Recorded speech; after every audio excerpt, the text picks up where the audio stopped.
जय जय जगन्नाथ जय जय जगन्नाथ जय जय जगन्नाथ काल काल धरी जुग जुग धरी कालिया शांत पावन पुरुषोत्तम क्षेत्र नीलाद्रि कंदरे रे विराजमान करी दानवी तनु धारण करी मानवीय लीला करुछन। ये जुग जुगर लीला अटे।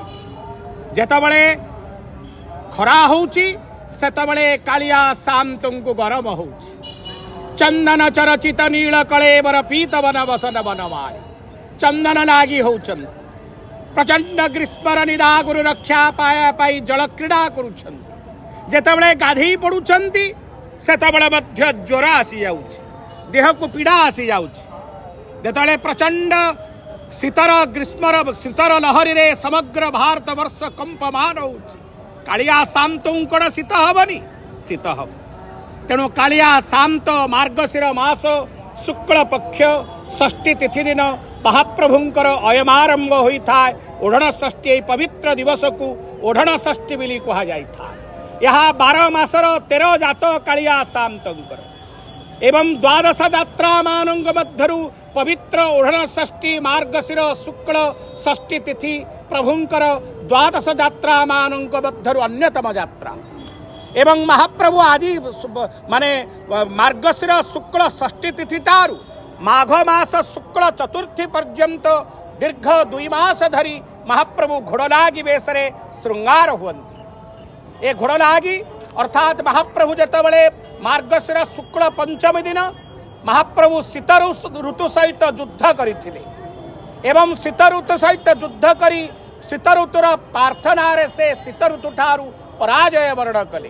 तेणु मार शुक्ल ओढ़ण षष्ठीर पूर्व दिन बड़ श्रृंगार वेश 2टी हुवन्ति एवं से शेष बड़ श्रृंगार रे कौनसी पुष्प अलंकार लागि होई न थाए।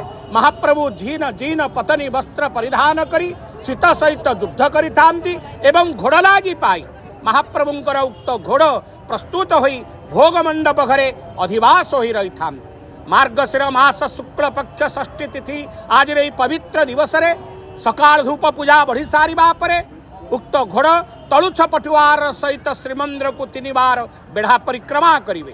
तापरे श्रीअंग रे महाप्रभुंकर घोड़ लागी हबो। मफलर पिंधिवे, कोट पिंधिवे, जैकेट पिंधिवे, टोपर पिंधिवे, फुल सार्ट पिंधिवे। ए समस्त वस्त्र परिधान करिथांती। 7 दिन रे 7 प्रकार घोड़ पिंधंती। आज मंगलवार आज ओढ़ण षष्ठी तेणु महाप्रभुंकर 12 पाटिया घोड़रू ही घोड़ अयमारंभ है। मंगलवार रे 12 पाटिया घोड़, बुधवार रे नील घोड़, गुरुवार रे हलदिया वस्त्र हलदिया घोड़, शुक्रवार रे धड़ा घोड़, शनिवार रे कला घोड़ एवं रविवार रे नाली घोड़, सोमवार रे धड़ा छिट घोड़। ये ग्रहरूपी जनार्दनम दारु ब्रह्म सनातनम काल काल धरी ए घोड़लागी वेशरे श्रृंगार होचंती। तेणु मार्गशीर मास शुक्ल पक्ष षष्ठी तिथि जहाँ की द्वादश यात्रारु अन्यतम श्रेष्ठ यात्रा यही दिवसरु घोड़लागी अयम आरंभ होई माघ मास शुक्ल पक्ष पंचमी पर्यंत महाप्रभु ए घोड़लागी वेशरे श्रृंगार हेवे।